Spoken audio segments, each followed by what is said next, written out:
அறியாத பாவங்கள் யாவெனில், நடக்கும் காலத்திலும் நீராடும் காலத்திலும் சயன காலத்திலும் தனக்கு தோன்றாமல் நேரிடும் பாவங்களாம். இதன்றி அவை மனதிற்கு புலப்படாமலும் உண்டாகும்.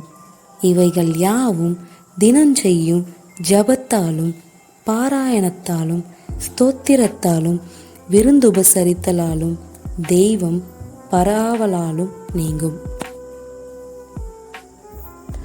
பிராயச்சித்த முதலியவைகள் செய்யாவிட்டால் பாவங்களால் அடையும் கதி என்ன? மனத்தால் செய்யும் பாவங்கட்கு சண்டாலாதி சரீரம் உண்டாகும். வாக்கார் செய்த பாவங்கட்கு மிருகம் முதலான சரீரம் உண்டாகும். தேகத்தால் செய்யும் பாவங்கட்கு மரம் முதலான சரீரம் உண்டாகும். வேதாந்திகள் பாவம் முதலிய கருமங்களும் புண்ணிய முதலிய ஏதுக்களும் நமக்கில்லை, நாம் சர்வசாஷி என்கிறார்களே, அதென்ன?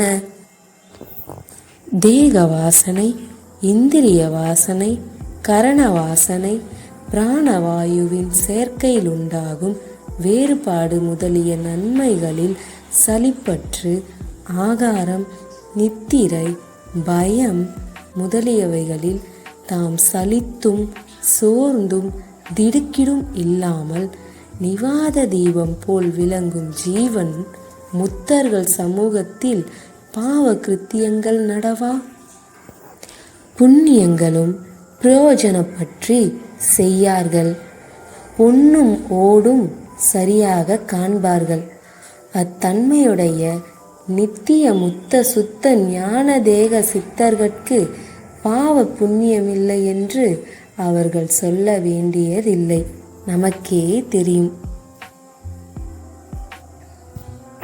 மேலும் அவர்கள் இந்த பௌதீக சரீரத்தில் வசித்தாலும் சரீரமாகிய தத்துவ தாத்விகங்கள் இப்போது நமக்கு அசுத்த தேகமாயும் அசுத்த பொறியாயும் அசுத்த கரணமாயும் அசுத்த அனுபவமாயும் அசுத்த அறிவாயும் இருப்பது போல் இரா.